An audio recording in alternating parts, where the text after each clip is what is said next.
Bonjour YouTube, ici Largo pour une seconde vidéo, enfin un second scénario sur la campagne d'Horror Arkham, le jeu de cartes, La Cité Engloutie. Et ce soir, ça sera le mur occidental accompagné de Léo Andersen, le chef d'expédition que vous connaissez bien maintenant. Alors, si vous escomptiez, regardez cette vidéo pour passer un moment tranquille, reposant, apaisant. Peut-être que ce n'est pas la bonne vidéo choisie parce qu'on va souffrir. Ça va être très très dur. Cette descente vers Riley sera extrêmement difficile. Alors j'ai dégrossi un petit peu le scénario. Je ne le faisais pas avant, mais maintenant je trouve qu'il y a de nombreux avantages à un petit peu tester le scénario avant de le jouer en vidéo. Et ça va être dur. Ça va être voilà, extrêmement difficile. Donc si vous souhaitez m'accompagner sur cette descente, moi et Léo, eh bien, je vous invite à passer un moment en ma compagnie et me retrouver après le générique.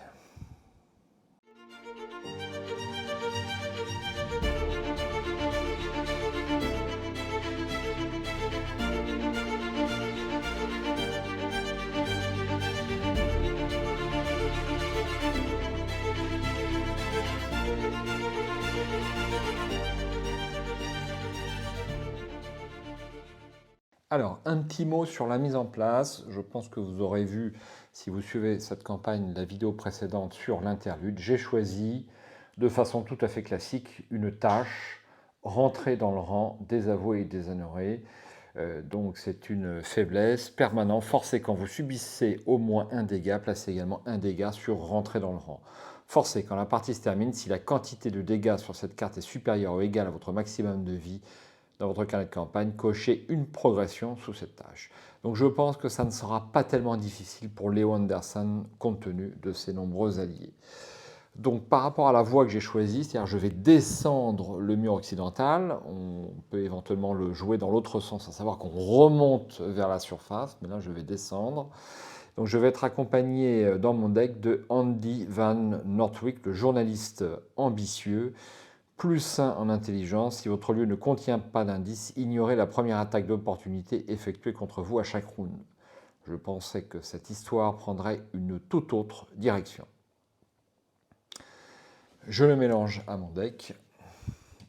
Je vous ai préparé la mise en place. Donc c'est une mise en place à étage, comme vous pouvez le voir. On débute tout en haut sur le mur occidental qui est ici.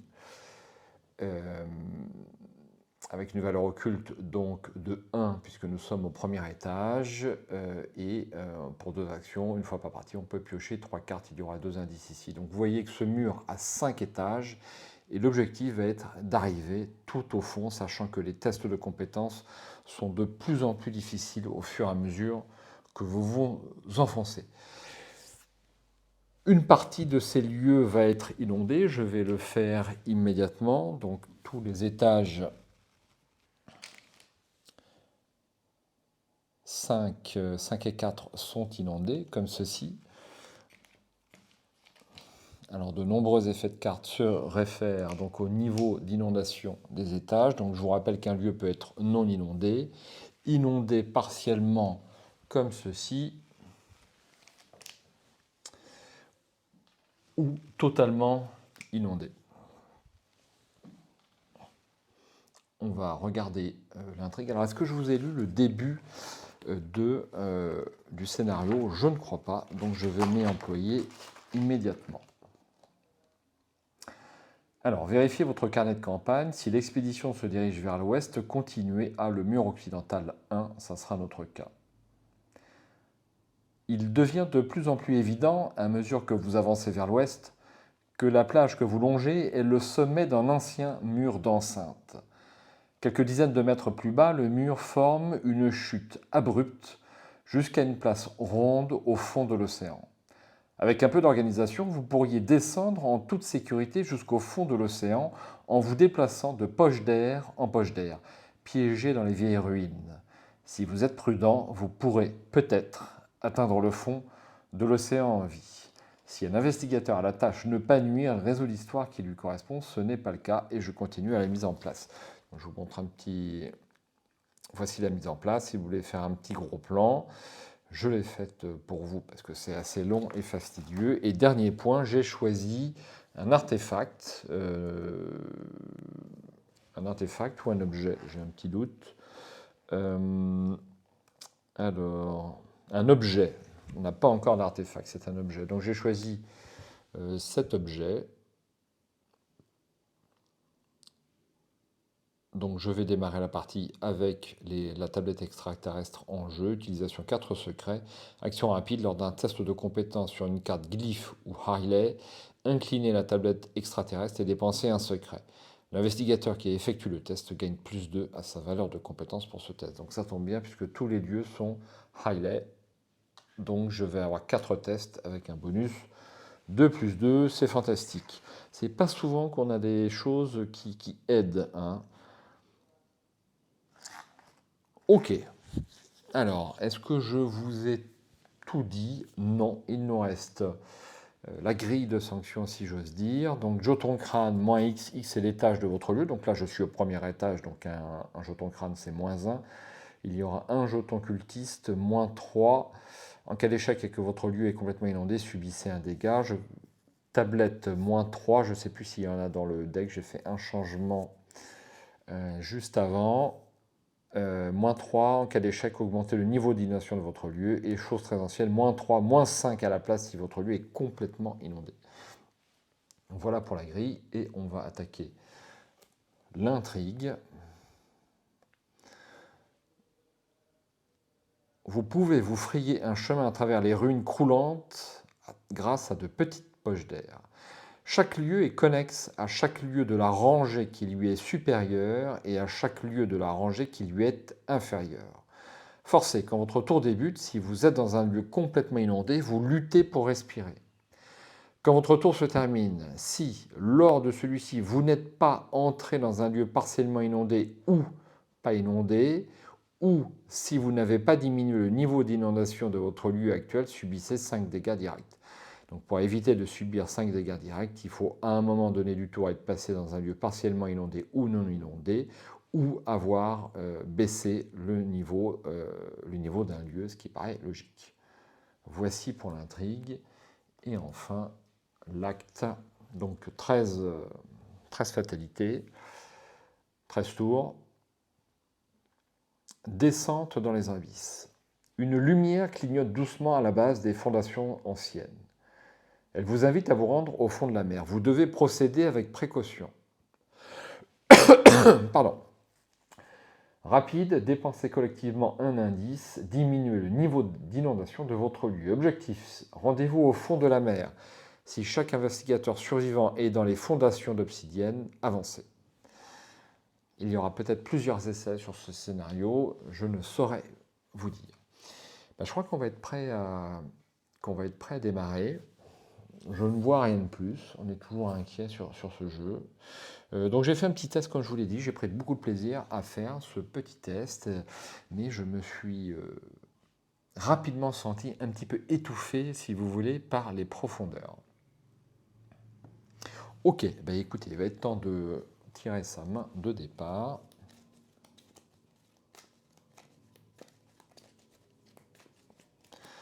Une, 2, 3, 4 et 5.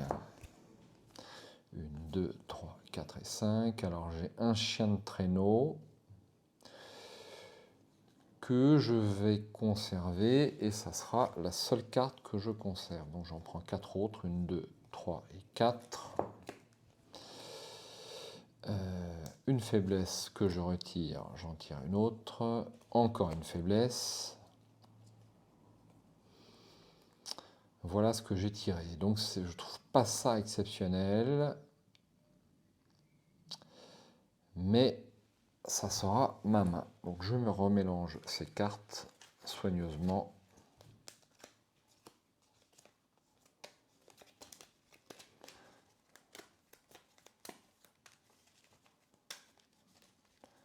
Comme ceci. Alors mon problème, c'est que je n'ai pas tiré mes cartes à XP. Et ça, c'est un petit peu embêtant.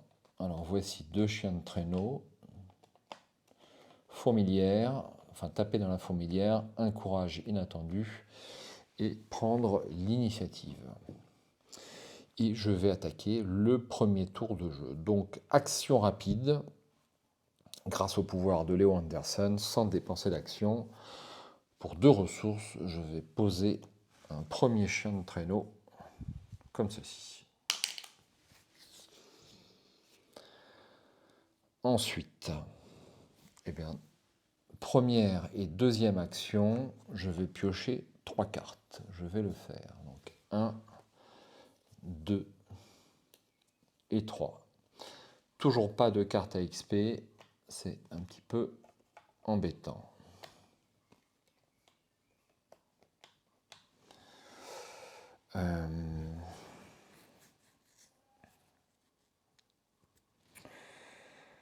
Ensuite,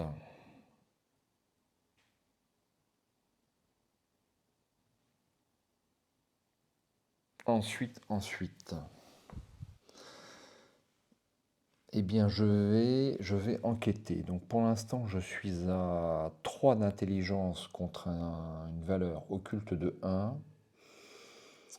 Est-ce que je dépense une glyphe? 3 contre 1, ça me paraît un peu juste. Je vais dépenser un courage inattendu pour cette troisième et dernière action et faire mon premier test de compétence. Alors,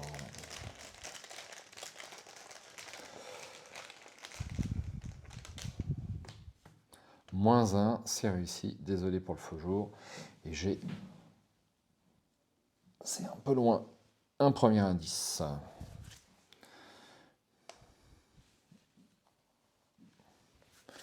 Un premier indice et je vais achever. Je vais retourner ma petite tablette pour m'en souvenir. Je vais achever cette première phase d'investigation. Phase d'entretien, je vais piocher une carte, demander un service.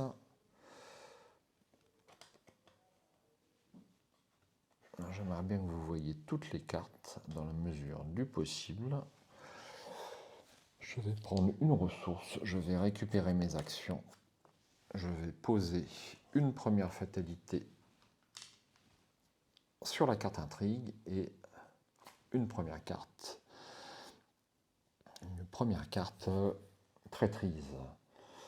Embuscade des profonds. Révélation. Mettez en jeu embuscade des profonds dans votre zone de menace. Limite de 1 par un investigateur. Forcé. Après qu'un ennemi profond vous a engagé, il vous attaque. Ensuite, défausser embuscade des profonds. Faites bien attention. Nous n'avons aucune idée de ce qui rôde dans les ombres. Très bien. Donc on va écoper d'une attaque au premier profond. C'est pas trop grave, je dirais. Il y a bien pire dans ce deck intrigue.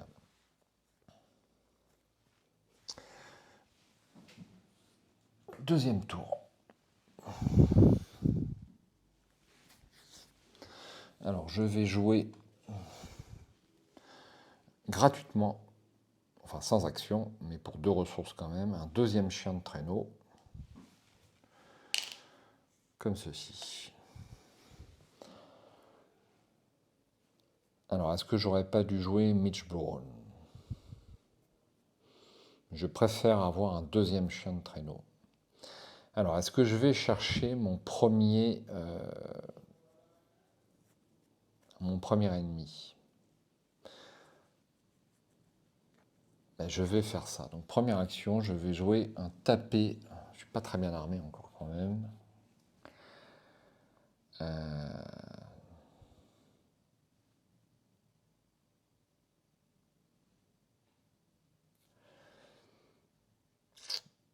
Est-ce que je joue un tapé dans la fourmilière?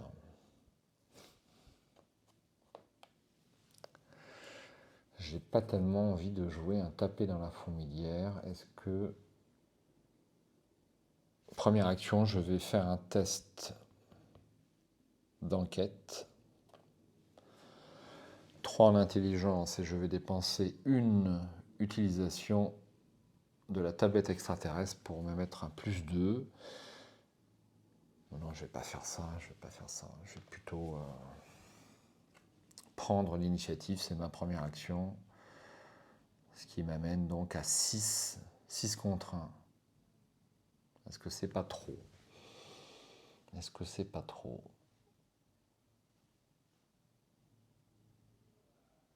Et je vais tenter le test sans aucun bonus. Allez. Donc 3 contre 1. Jeton cultiste. Cultiste, moins 3 en cas d'échec et que votre lieu est complètement inondé. Subissez un dégât. Le lieu n'est pas complètement inondé. Je vais recommencer. Je suis forcé de réussir selon les statistiques. Vous êtes d'accord? Moins 2, c'est réussi. J'ai le dernier indice. Alors, je ne vous ai pas lu les cartes, toutes les cartes chemin périlleux. Vous ne pouvez pas entrer dans le chemin périlleux si votre lieu contient des indices. Donc, vous êtes obligé de vider votre lieu des indices si vous voulez rentrer dans les chemins périlleux. Le chemin est à la fois périlleux et d'une beauté rare. Une brillante lueur verte émane d'en bas, illuminant les bancs de poissons et les créatures des profondeurs. Donc voici le dernier indice.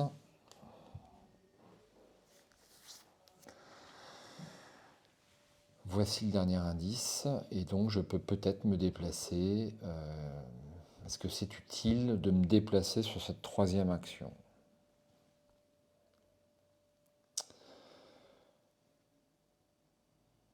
Je vais me déplacer pour cette troisième action sur le chemin périlleux. Les ruines fracassées.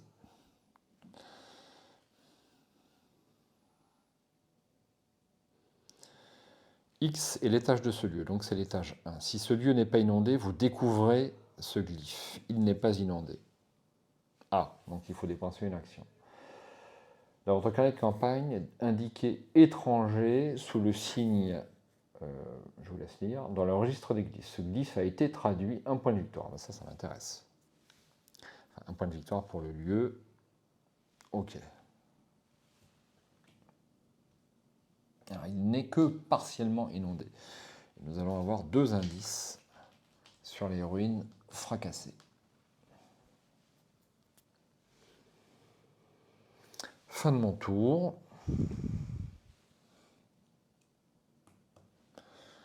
Je pioche une carte. La masse, c'est très très bien. Je n'ai pioché aucune carte à XP, c'est quand même terrible. Une ressource. Je récupère mes actions. Une deuxième fatalité. Et une carte traîtrise. Attention, effectuez un test de volonté à 3. En cas d'échec, mettez en jeu attention dans votre zone de menace. La première fois à chaque round que vous entrez dans un lieu inondé, subissez une horreur. Petit rappel, les lieux partiellement inondés ou totalement inondés sont considérés comme inondés pour les effets de carte. Alors, j'ai intérêt à ne pas louper ce test puisque nous avons un test d'agilité pour s'en sortir. Donc, il ne faut pas que je rate. Donc, je vais faire ce test de volonté. J'ai 4 en volonté contre 3 et je vais prendre l'initiative. Ce qui m'amène donc, on a dit, à 7 contre 3, ça me paraît raisonnable.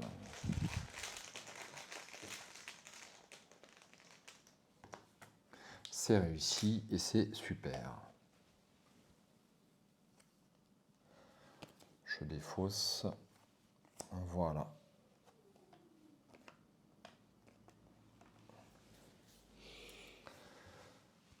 Je débute mon tour. Alors.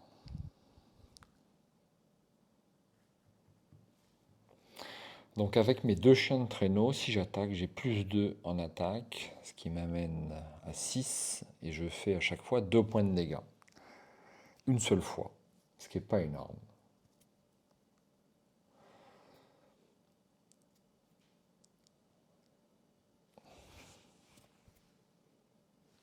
Alors, je vais jouer en première action. Alors, est-ce que je joue mon Mitch Bone?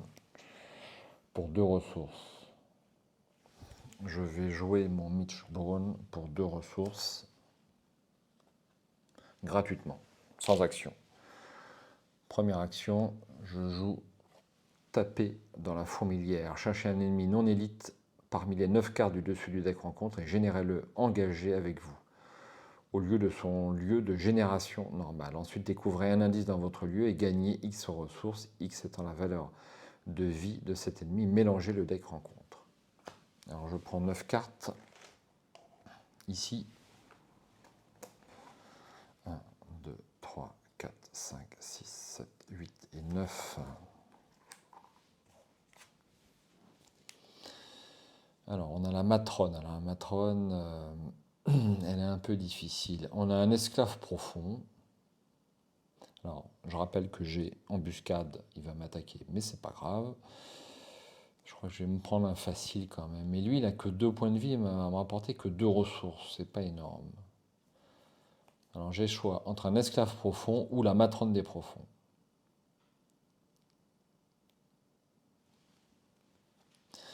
Alors, est-ce que son instruction... Ouais, son instruction forcée s'applique forcément. Quand la matrone des profonds entre en jeu, cherchez un ennemi profond dans le deck rencontre ou la pile de défense rencontre et générez-le dans ce lieu. Bon, il va être trop dur, la matrone des profonds, et je vais choisir un esclave profond, ce qui doit être, je pense, l'ennemi le plus faible de ce deck rencontre.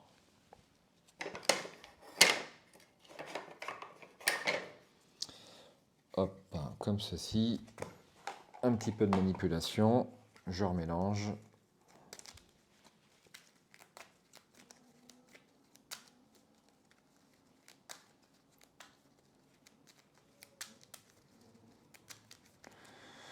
Et voici. Alors, donc grâce à Fourmilière, je découvre un indice dans le lieu. J'ai droit à 2 ressources, puisqu'il a 2 points de vie. Et par contre, à cause d'embuscade des profonds, puisque l'ennemi vient de m'engager, il m'attaque et je défausse ceci. Donc je prends une horreur et un dégât que je vais mettre sur Mitch Brown. Allez. Non, plutôt sur un chien. Comme ceci. Bon, ça me paraît pas mal. Et ensuite, je vais attaquer pour une deuxième action. J'incline mes 2 chiens de traîneau. Je vous rappelle les chiens de traîneau. Action, incliner X chiens de traîneau, se combattre. Vous gagnez plus X en lutte pour cette attaque et elle inflige X dégâts au lieu de ses dégâts normaux, donc 2 dégâts. Donc ça tombe bien parce que l'ennemi a 2 dégâts. Donc j'ai 4 en lutte plus 2, 6. 6 contre 3. Ça me paraît raisonnable.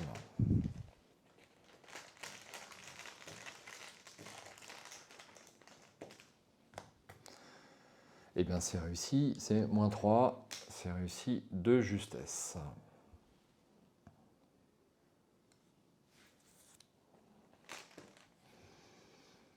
Donc l'ennemi est défaussé. Et enfin, en rapide, je vais jouer un preuve pour obtenir le dernier indice qui me manque.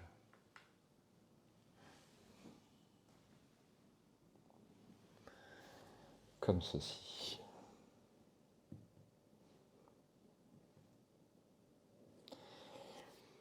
Troisième et dernière action.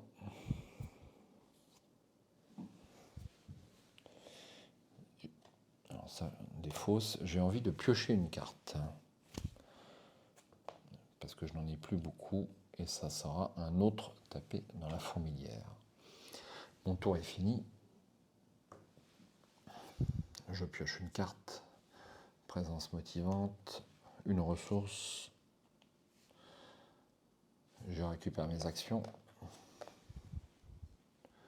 Une fatalité. Et une carte. Toujours derrière vous. Alors ça, c'est pas bon du tout. Révélation. Effectuez un test d'agilité à 2. augmenter de 1 la difficulté de ce test pour chaque exemplaire de toujours derrière vous dans la pile de victoire. En cas d'échec et que l'inéluctable est en jeu, il se déplace un lieu à la fois jusqu'à votre lieu et vous engage. S'il n'est pas en jeu, cherchez l'inéluctable dans les zones en jeu et hors jeu et piochez-le. Ajoutez toujours derrière vous dans la pile de victoire. Alors l'inéluctable, je vais vous le montrer. Le voici. Chasseur infatigable. Alors infatigable, nouveau mot-clé, il attaque 2 fois à la face des ennemis. Et voilà, il fait 2 dégâts quand même, et surtout il a 6 points de vie, c'est beaucoup. Donc j'aimerais éviter qu'il apparaisse immédiatement. Donc, est-ce que je peux trouver... j'ai qu'un seul icône, c'est la mort. Ça va être compliqué.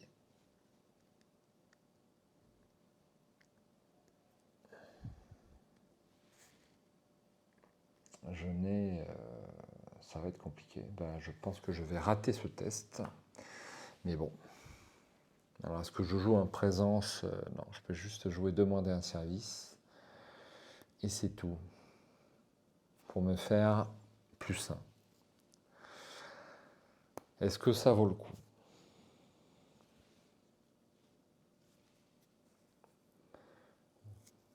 Je dirais que ça vaut le coup quand même. Allez, je joue mon demander un service pour me mettre à plus 1.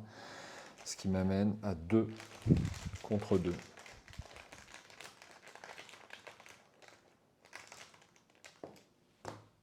Eh bien, j'ai bien fait.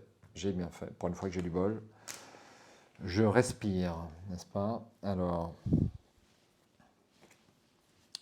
donc, je mets ça dans la pile de victoire, que je vais faire, disons, ici. Ouais, paraît pas mal. Alors, j'ai oublié de mettre un dégât là-dessus, puisque je m'étais pris un dégât avec les chiens de traîneau. Bon, de toute façon, ça sera vite plein. C'est pas quelque chose qui m'inquiète.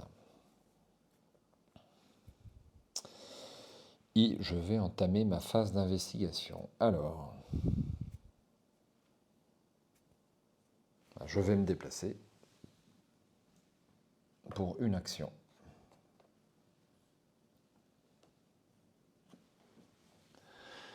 Chemin périlleux. Et c'est une tanière peu profonde. X de valeur occulte. X est l'étage de ce lieu, donc nous sommes à l'étage 3. Forcé, après que le chemin périlleux a été révélé, générez l'ennemi larve stellaire corail dans ce lieu incliné. Il ne se redresse pas lors de la prochaine phase d'entretien.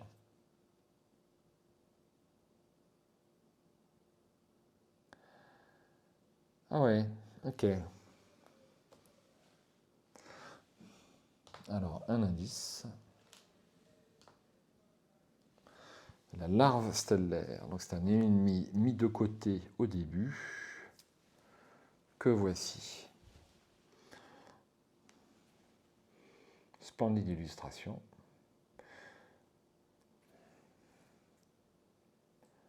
3 de combat, 5 points de vie, 3 points d'agilité. Chasseur et infatigable. Proie à la volonté la plus élevée. Tant que la larve stellaire a des dégâts sur elle, elle gagne alerte et riposte. Forcé. Quand vous révélez un pion, chose très ancienne, lorsque vous combattez ou échappez cet ennemi, subissez un dégât et il y aura un point de victoire si j'en arrive à bout. Et donc, c'est chasseurs, on a dit. Donc, pour l'instant, elle est inclinée.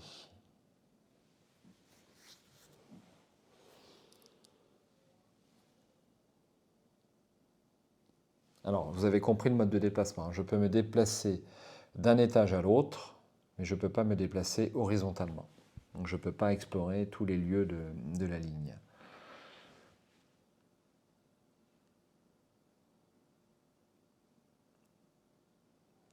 Donc, il est généré, il ne se redressera pas à la prochaine phase d'entretien. Ok, donc j'ai un peu de temps, si j'ose dire. Alors, est-ce que je ne jouerai pas un nouveau taper dans la fourmilière? Pourquoi pas? Pourquoi pas, à condition que je n'ai pas un ennemi trop fort. Mais je vais d'abord jouer la masse pour 3 ressources et une action.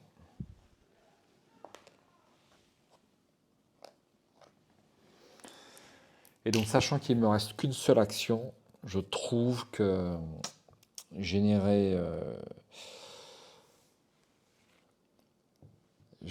donc un nouvel ennemi ne me serait pas profitable. Donc, je vais plutôt... Est-ce que je ne prendrais pas une ressource?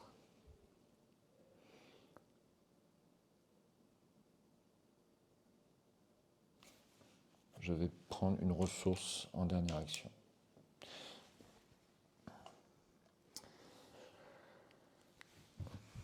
Mon tour est terminé. Je pioche une carte. Un preuve.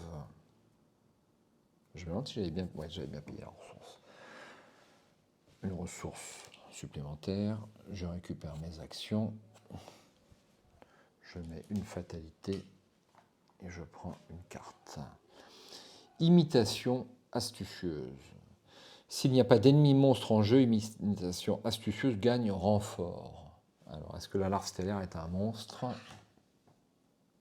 Oui, bien sûr.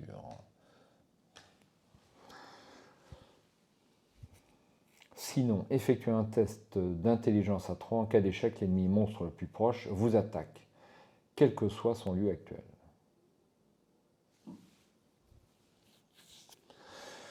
Bien.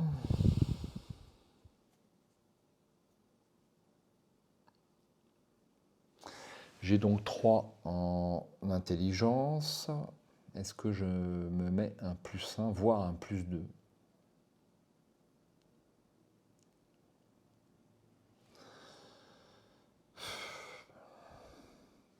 Je vais mettre un +2 et j'espère avoir de la chance. Donc, présence motivante et taper dans la fourmilière. Est-ce que ça vaut le coup? Parce qu'une attaque, va me faire quoi? Va me faire un dégât. Franchement, non. J'aimerais bien réussir quand même. Allez, je me mets un +1. Je me mets un +1. Donc 4 contre 3 pour cette imitation astucieuse. -3, c'est raté. Donc il m'attaque et il me met un dégât. Donc un dégât sur le chien, un autre dégât sur rentrer dans le rang. Et c'est bon, je dirais que c'est pas très grave.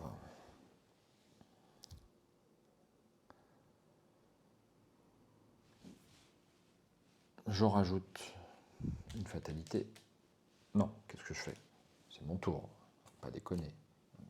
Voilà, j'ai failli me mettre des difficultés. Alors, qu'est-ce que je fais?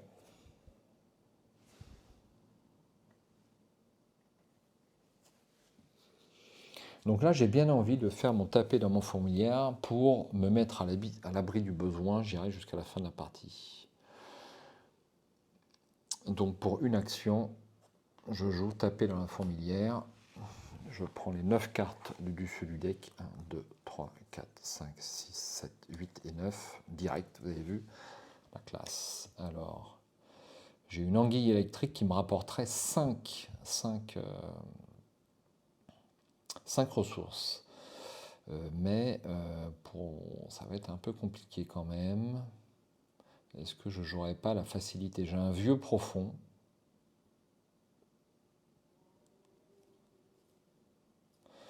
J'ai un vieux profond, donc une anguille électrique ou un esclave profond.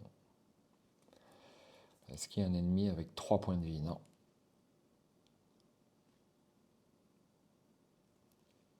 Alors, est-ce que je peux arriver à avoir le vieux profond? Ou est-ce que je joue la facilité?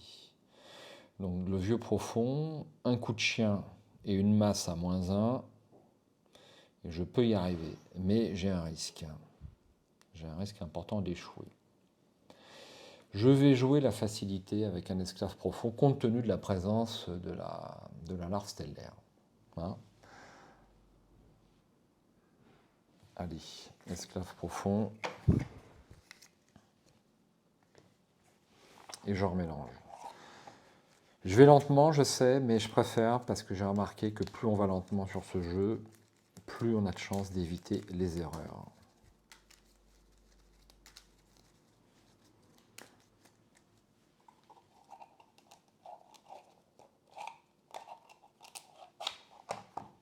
Merde. Ça glisse. Alors, je gagne donc un indice.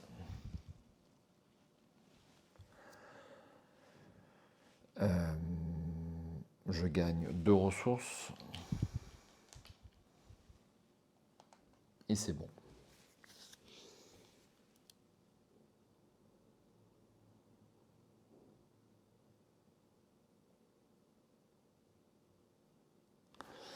Donc je vais incliner pour une deuxième action. J'incline mes 2 chiens pour faire une attaque à 6 contre 3. Et je vais même jouer en présence motivante pour soigner un chien. Alors, ça c'est fini. Allez, donc 7 contre 3 pour l'esclave profond. 0. C'est réussi.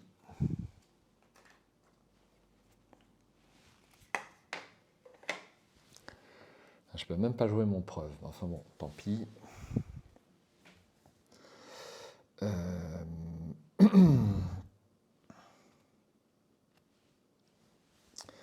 Et donc je soigne un chien d'un dégât ou d'une horreur. Je vais soigner un dégât sur ce chien. Et troisième et dernière action, je continue ma descente. Donc on va se mettre, peu importe, hein, ils ont été choisis au hasard. Alors j'ai plein d'indices, donc ça va. Je suis pas mal, je dirais. Chemin périlleux, une dangereuse escalade. X, c'est l'étage de ce lieu, donc 1, 2, 3, on est au 4e étage, donc 4 de valeur occulte. Forcé, après être entré dans le chemin périlleux, effectuez un test de volonté à X. En cas d'échec, subissez une horreur et augmentez le niveau d'inondation de ce lieu. Il est déjà au maximum, c'est pas très grave.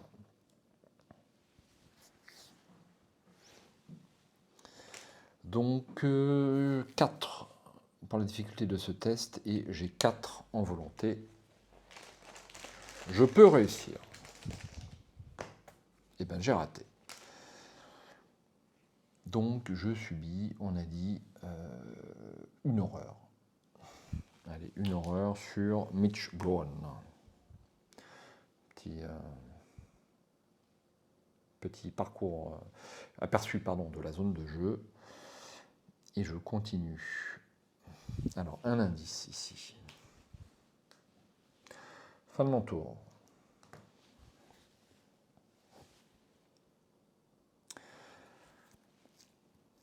Donc phase des ennemis, ça ne bouge pas. Phase d'entretien, il se redresse. J'espère que je ne me suis pas trompé. Je prends une carte, un rapport des services de renseignement, une ressource. Je récupère mes actions. Je rajoute une fatalité. Et je tire une carte. Un édifice croulant. Révélation. Effectuez un test d'agilité à X, X étant la valeur occulte imprimée de votre lieu. En cas d'échec, subissez 2 dégâts. Il avait précisé que la géométrie du lieu de rêve qu'il avait aperçu était anormale, non euclidienne, et qu'elle évoquait de façon abominable des sphères et des dimensions distinctes des nôtres. H.P. Lovecraft, l'appel de Cthulhu. Alors, autant dire que ce test sera raté. Je ne mets bien sûr aucune carte. J'ai 1 en agilité. Il est un petit peu pâteau, hein, Léo Anderson. -2, c'est raté. Et donc, je subis 2 dégâts. Donc, je vais rajouter 2 dégâts. Vous voyez, c'est presque fait déjà.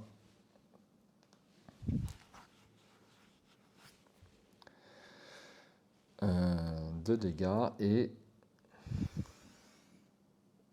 donc 2 dégâts sur les Wanderson.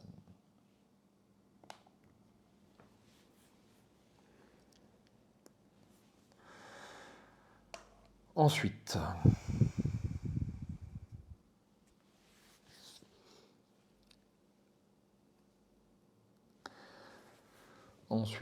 donc ça c'est fini. Je dirais que c'est bon, je suis dans une bien meilleure posture que ma petite partie test, pour tout vous dire. Il faut dire que j'avais pioché 12 000 ennemis. Alors pour une action rapide, je vais dépenser comme ceci un indice pour faire baisser le niveau d'inondation du lieu.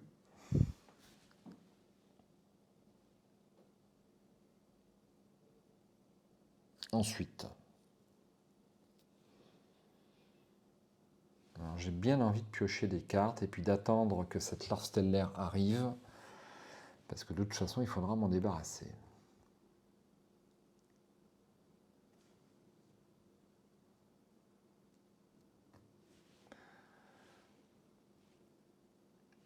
Première action, je vais piocher une carte. Ah, ça y est. Mince. Curiosité morbide. Mettez en jeu Curiosité morbide dans votre zone de menace. Quand votre tour se termine, si vous n'avez pas enquêté avec succès à ce round, subissez une horreur et remélangez Curiosité morbide dans votre deck. Vous perdez -2 de valeur de compétence pour cette enquête en cas de réussite. Défaussez cette carte. Alors, pour enquêter avec succès dans des étages très très bas, ça va être très compliqué. Je peux jouer des preuves, je peux jouer des rapports de renseignement, des choses comme ça, mais pour enquêter, c'est compliqué.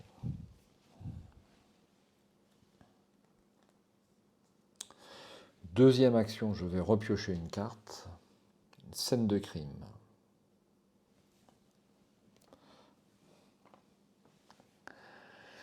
Et troisième action, j'ai un petit peu envie de me déplacer pour tout vous dire. C'est ce que je vais faire. Je vais, dernière action, me déplacer ici.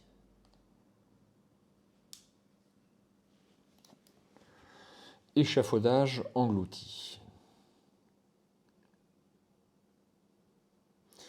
X c'est l'étage de ce lieu, donc 5 de valeur occulte ici. Tant qu'un ennemi... Ah mais non, je ne peux pas faire ça. Je ne peux pas faire ça, autant pour moi, j'ai failli faire une boulette. Je n'ai pas vidé le lieu d'indice. Donc ce que je vais faire pour éviter cette boulette, je vais remélanger les 3 lieux du bas, comme ceci.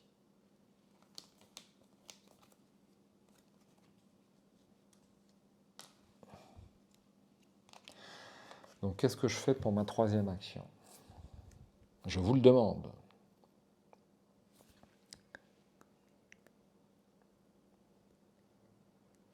Je ne vais pas jouer mon rapport de renseignement parce que l'ennemi va arriver au coup suivant, donc vous savez quoi, je vais repiocher une carte. Courage inattendu. Fin de mon tour. Donc je n'ai pas enquêté avec succès à ce round, subissez une horreur et je remélange. Donc je subis une horreur sur ce chien et je le remélange. Vous voyez que mon deck a bien baissé.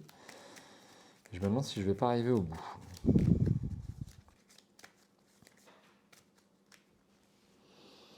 Ensuite, face des ennemis. Bim. Alors je vous remonte la larve stellaire.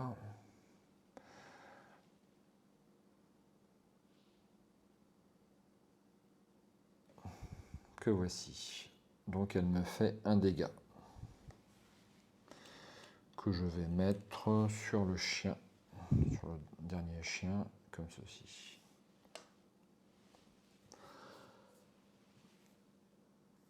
Ça ne fait pas trop mal. Alors, elle est infatigable, ne pas oublier. Donc elle me fait un deuxième dégât. Elle réattaque. Donc je vais mettre cette fois-ci sur Mitch Brown. Et donc je peux encore rajouter 2 dégâts. Vous voyez, ça va super vite sur rentrer dans le rang. Il m'en manque plus 2. C'est une formalité. Ensuite, phase d'entretien. Je pioche une carte, armure de chasseur et une ressource. Je récupère mes actions. Une fatalité et une nouvelle carte. Imitation astucieuse. S'il n'y a pas d'ennemi monstre en jeu, imitation astucieuse gagne renfort. Mais il y a bien un monstre, c'est la larve stellaire corail. Sinon, effectuez un test d'intelligence à 3. En cas d'échec, l'ennemi monstre le plus proche vous attaque, quel que soit son lieu actuel. Bien sûr. Ok, ben il est avec moi. Donc, j'ai 3. Est-ce que je cherche à réussir ce test? J'ai même pas envie. 3 contre 3. Oh, regardez-moi ça. Plus 2, c'est donc réussi. Je défausse ceci, et grâce à la capacité de Leo Anderson, je peux aller chercher un allié dans les 3 premières cartes de mon deck. Et il y en a un, et le piocher, c'est Ruby Van Nortwick. Et j'en mélange mon deck.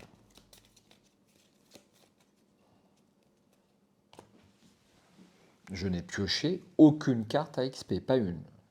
Ni la baguette d'animalisme, ni mes chiens d'attaque. C'est quand même infernal.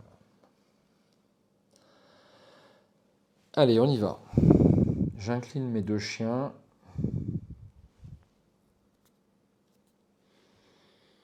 J'incline mes 2 chiens et donc j'attaque la larve stellaire. Je suis à 6 contre 3. Alors d'abord, attendez. D'abord, je vais jouer ça. Ah non, j'ai un preuve.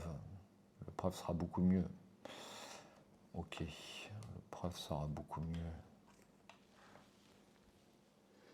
Donc je ne vais pas jouer ça. Donc 6 contre 3. Est-ce que j'ai le risque de tomber sur le -4 ou l'échec automatique qui n'est pas encore sorti? Je me permets de vous le préciser. Allez, je prends le risque. Donc c'est une action.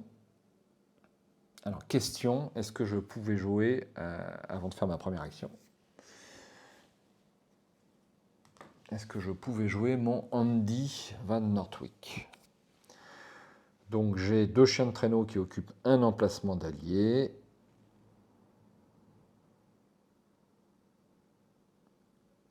Donc, ce qui m'amène à 3 emplacements d'alliés avec Andy Van Nortwick. Donc, je peux le jouer pour 3 ressources.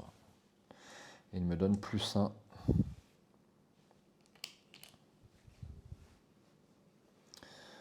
+1 en intelligence. Ça, c'est bien. Première action, j'attaque. 6 contre 3, on a dit, grâce aux 2 chiens de traîneau.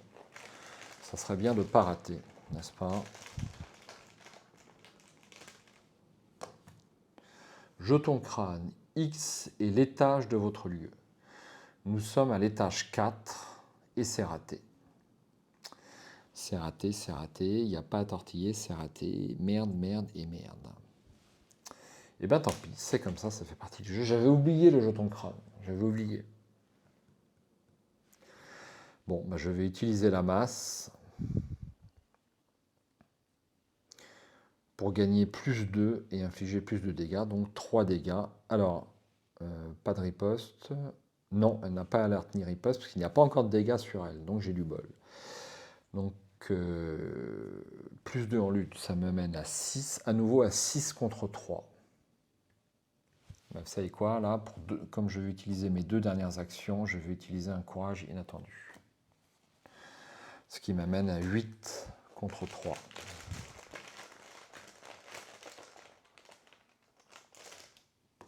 -2, c'est réussi, je lui inflige donc 3 dégâts. Et c'est la fin de mon tour. Face des ennemis, elle m'attaque. Je vais donc rajouter un dégât sur Leo Anderson et un dégât sur rentrer dans le rang. Ensuite, elle est infatigable. Donc, deuxième dégât. Bim. Et encore un dégât sur Léo Anderson. Phase d'entretien. Je pioche une carte, chien de traîneau, une ressource, je récupère mes actions, je rajoute une fatalité et je pioche une carte. Migration onirique. S'il n'y a pas d'ennemi en jeu, migration onirique gagne en renfort. Il y a un ennemi en jeu. Sinon, effectuez un test de volonté à 3. En cas d'échec, vous devez choisir l'une des options suivantes. L'ennemi le plus proche se déplace vers votre lieu et effectue immédiatement une attaque. Piochez l'ennemi du dessus de la pile rencontre. Test de volonté. Eh bien, comme je ne la poserai pas, je vais mettre l'armure du chasseur, ce qui m'amène à 5, 5 contre 3. J'ai mes chances.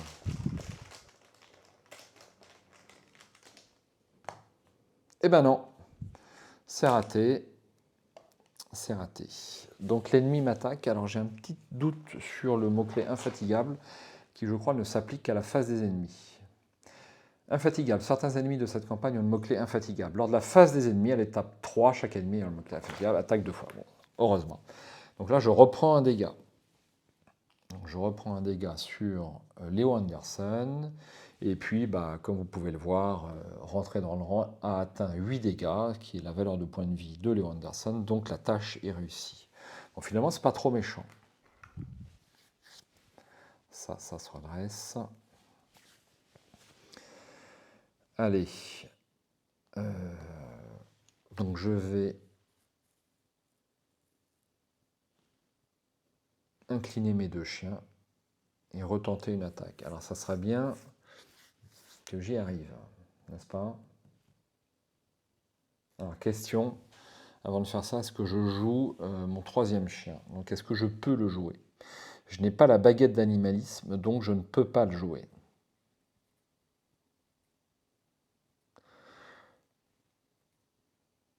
Je ne vais pas le jouer. Je ne vais pas le jouer pour l'instant. Donc j'incline une action. Et j'attaque à nouveau. Donc on a dit la larve stellaire. Je suis à 6 contre 3. Et je vais jouer cette carte. Scène de crime. Ah non, ça me rapporte... Si, je vais jouer scène de crime pour me mettre à 7 contre 3. Parce que je suis au 4e étage. C'est la seule raison.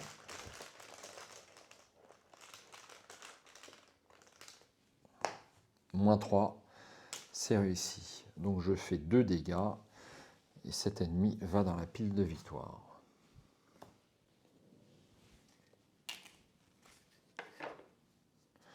Bien entendu, je joue un preuve pour une ressource pour découvrir un indice. C'est rapide. Et je vais me déplacer pour une 2e action ici. Donc on va voir si on a la même carte ou pas. Ce n'est pas la même carte, ça sera le plateau érodé.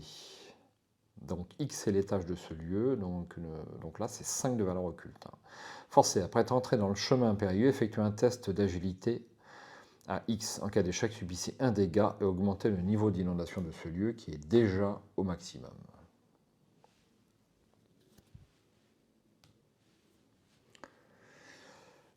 Donc un indice, et je fais mon test.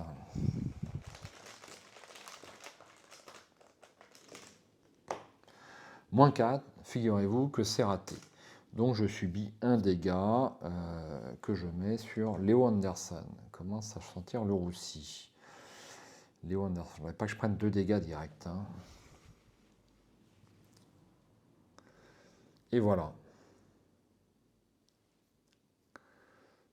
Alors, dernière action, je vais jouer un rapport des services de renseignement pour 2 ressources.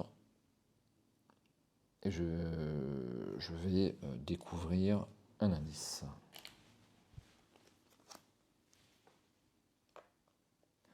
Je pourrais faire baisser le niveau d'inondation de mon lieu, mais je ne me sens pas pour l'instant obligé. Vous savez quoi, je vais le faire quand même. J'ai tellement d'indices, je vous les montre, que je vais le faire quand même. Donc action rapide, je fais baisser le niveau d'inondation de ce lieu. Et c'est déjà la fin de mon tour. Je pioche une carte, prendre l'initiative, je prends une ressource et je récupère mes actions. Je rajoute une fatalité. Nous sommes au 8e tour. J'aurai encore un peu de temps.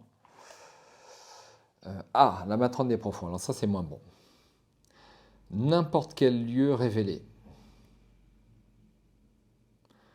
Quand la matrone des profonds entre en jeu, cherchez un ennemi profond dans le deck rencontre ou la pile de les fausses rencontres et générez-le dans ce lieu. Alors, est-ce que je le génère dans ce lieu? C'est le lieu où j'ai mis la matrone des profonds. Ça paraît beaucoup plus... Donc voici la magnifique illustration, n'est-ce pas, de Peter Pollack. Ok. Donc il est chasseur. Donc vous savez quoi, je vais le mettre tout au fond là-bas.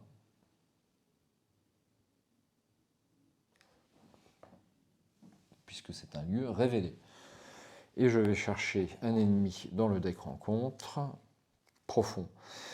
Eh ben, je vais... Est-ce que je lui mets celui-là ou est-ce que je lui mets un petit? Je vais prendre un petit. Je vais prendre un jaune profond, ça ira bien, n'est-ce pas? Qui lui, par contre, est chasseur aussi. J'ai l'impression qu'ils sont tous chasseurs.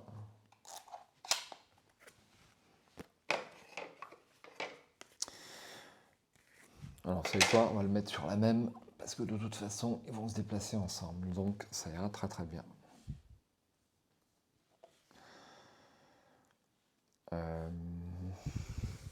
Voilà.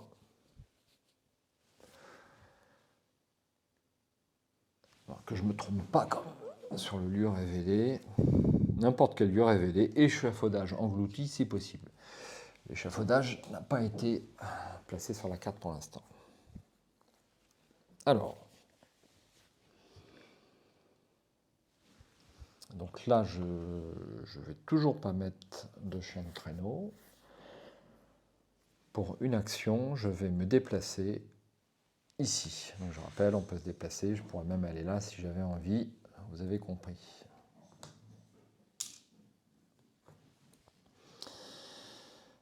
Nouveau chemin périlleux. Après être entré dans le chemin périlleux, effectuez un test de volonté à X. En cas d'échec, augmentez le niveau d'inondation de ce lieu.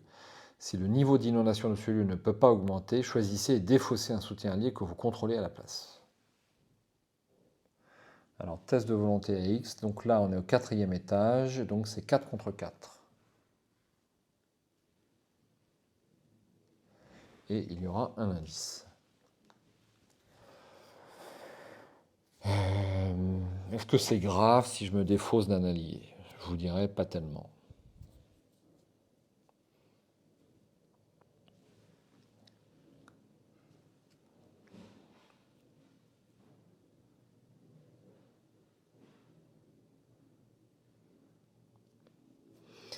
Je vous dirais pas tellement, donc je vais faire ce test donc à 4 contre 4.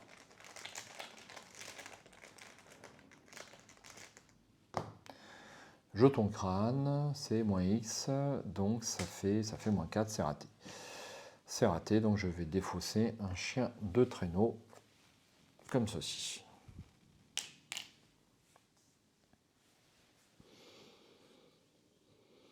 Ensuite,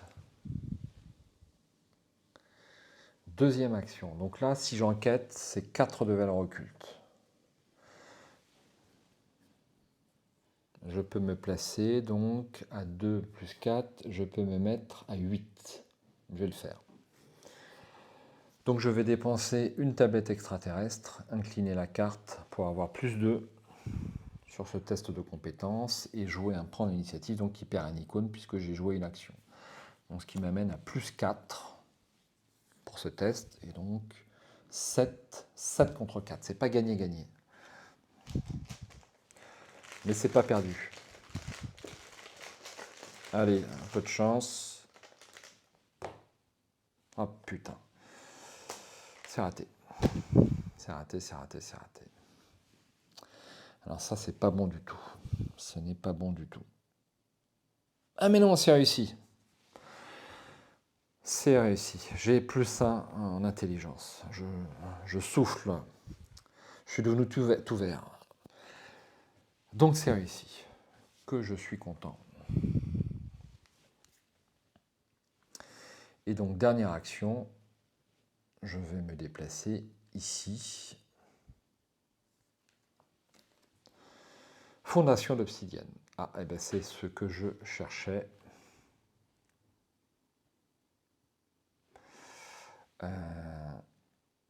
X, c'est l'étage de ce lieu, donc 5 de valeur occulte, il y aura 2 indices ici.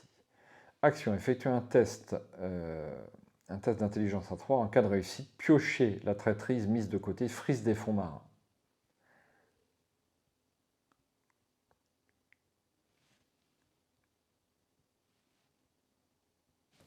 Bien.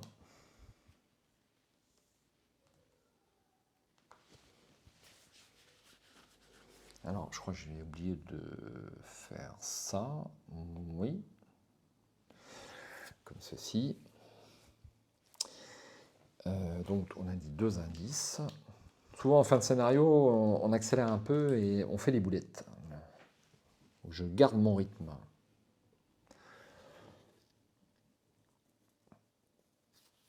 Alors,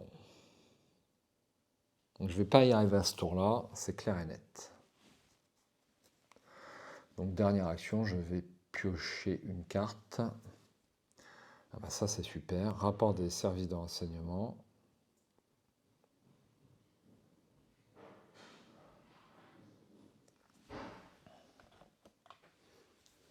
Il n'y a pas de point de... Embêtant, ça.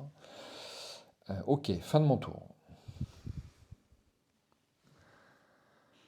Bon, je vais quand même, par acquis de conscience, de toute façon, je vais rester là un certain temps. Je dépense un indice que voici. Et je fais baisser la valeur d'inondation.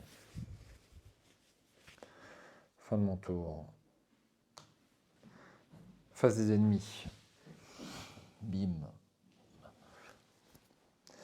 Je redresse. Je pioche une carte. Demander un service. Je récupère mes actions et une ressource. Je suis à 3 ressources. Je suis désolé, je n'ai pas toute ma zone de jeu à l'écran. C'est à cause du rebord de la table.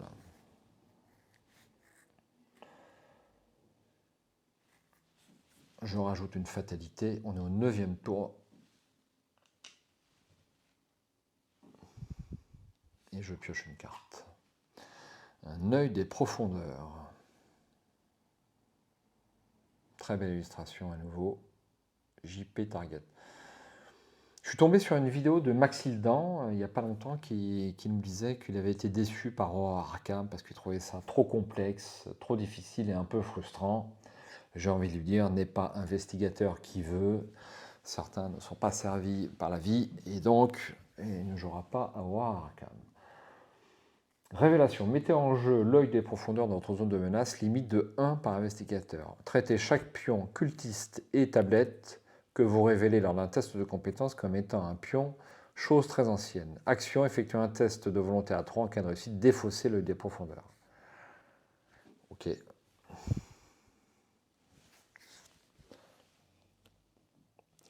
Alors, chose très ancienne, c'est moins 3 ou moins 5 si le lieu est complètement inondé. Donc ça va à peu près. On jouerait un expert, ce ne serait pas la même chose.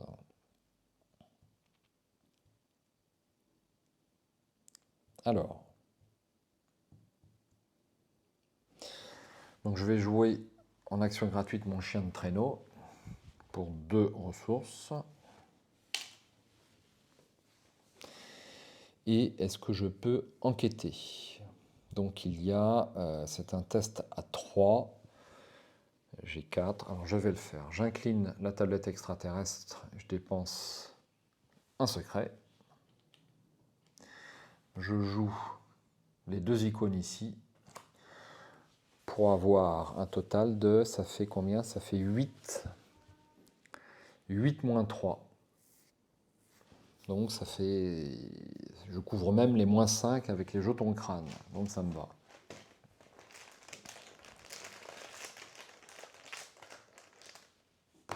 Moins 1, tout ça pour ça.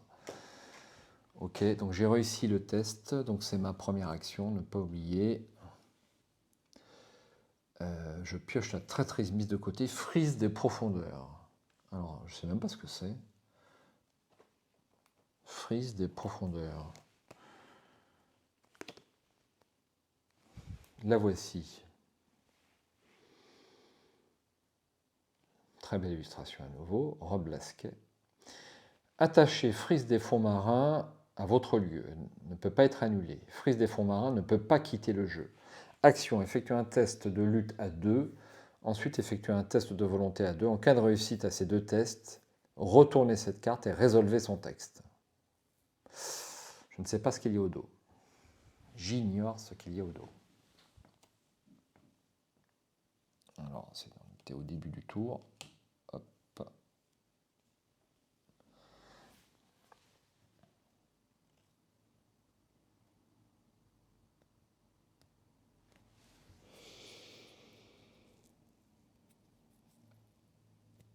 Alors, est-ce que je tente?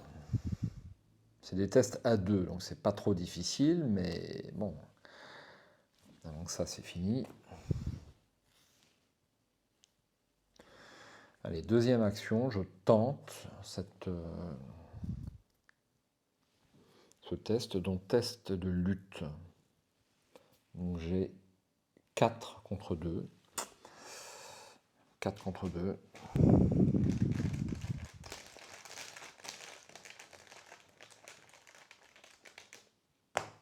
Plus 1, c'est réussi. Et le deuxième test de volonté à 4 contre 2 également. Vous savez quoi? Ah bah non, je l'ai déjà incliné. Ça sera pour le coup suivant. Oh, plus 2. Et bien c'est réussi. Donc je cherche un allié dans les 3 premières cartes de mon deck. Est-ce que j'en ai un? Je n'en ai pas. Je remélange.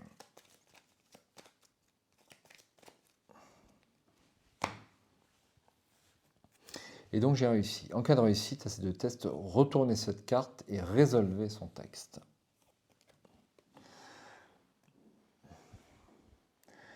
Sous la frise se trouve un triptyque de 3 scènes distinctes. Le premier panneau représente une comète tombant du ciel. Le panneau central, bien que très abstrait, montre des légions de formes extraterrestres cauchemardesques se déversant des roches tombées au sol. Leurs visages sont couverts d'appendices épais et rugueux. La frise représente les créatures extraterrestres piétinant une forêt de ce qui ressemble à des arbres quadrilatères en fleurs.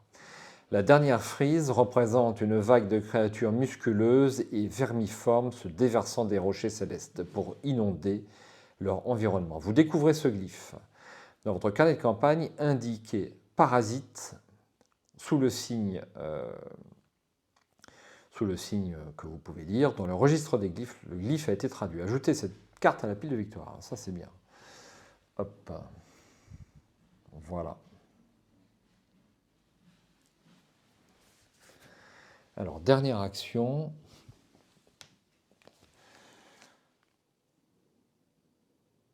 Une dernière action. Est-ce que je me redéplace?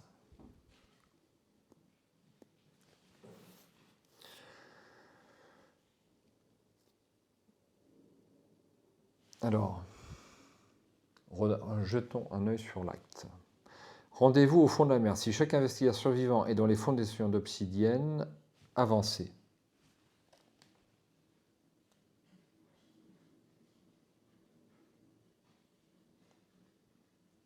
Ah ouais, donc on n'a pas beaucoup de temps pour faire ce test.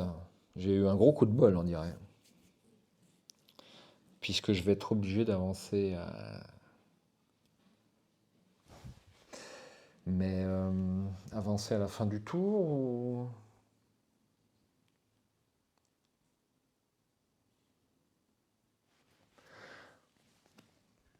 Alors comment je fais pour faire la glyphe si je suis obligé d'avancer immédiatement après être rendu, parce que c'est la fin du scénario si vous voulez. Mais j'ai un petit doute. Eh bien écoutez, j'ai un petit doute.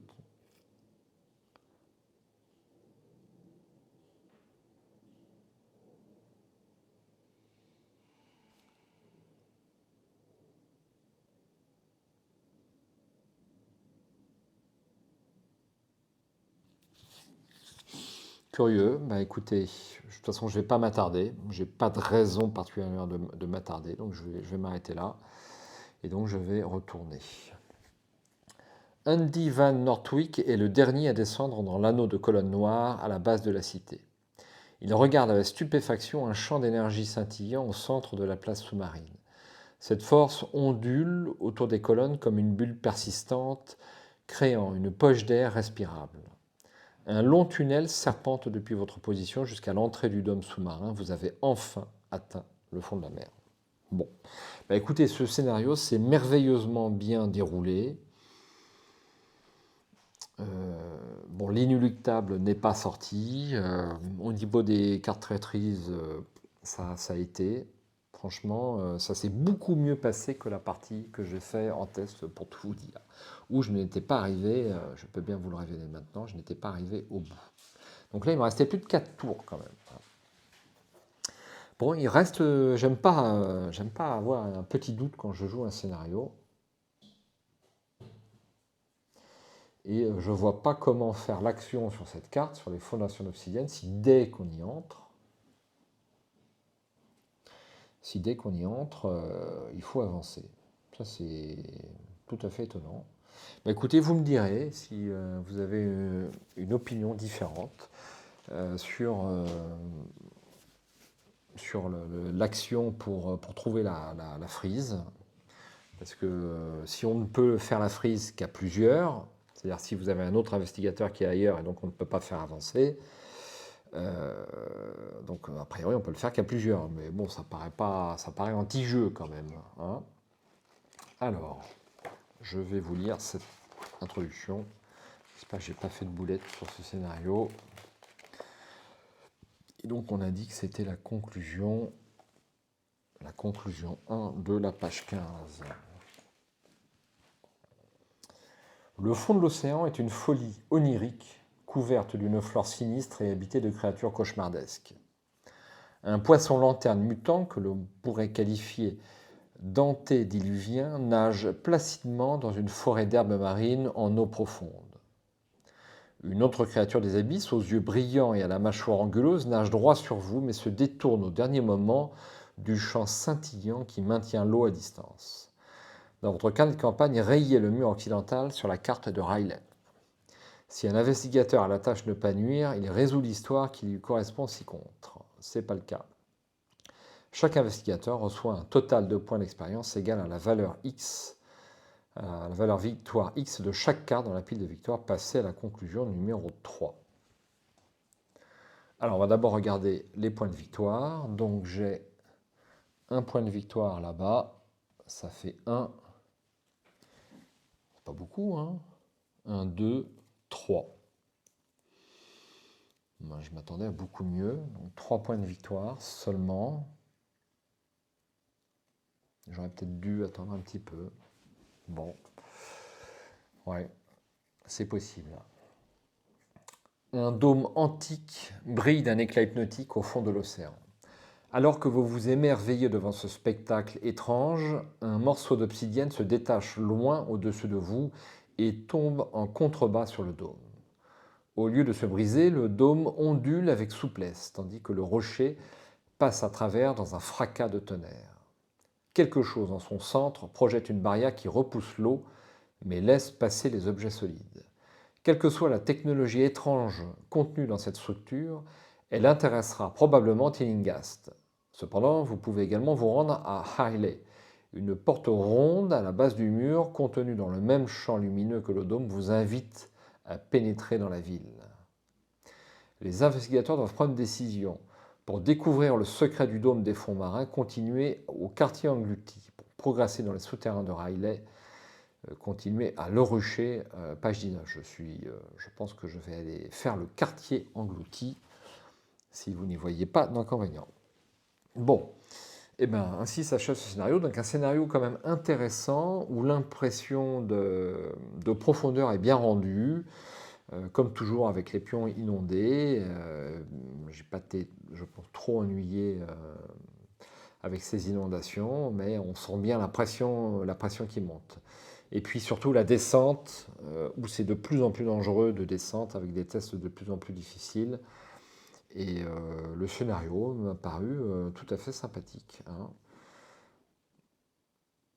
Voilà, et ben écoutez, il me reste qu'à vous donner rendez-vous à très bientôt pour le scénario suivant. Je ne peux rien vous dire de plus, sinon que si vous détectez des erreurs dans ce scénario, indiquez-les avec bienveillance. Vous savez que c'est toujours plus difficile en filmant que sans filmer.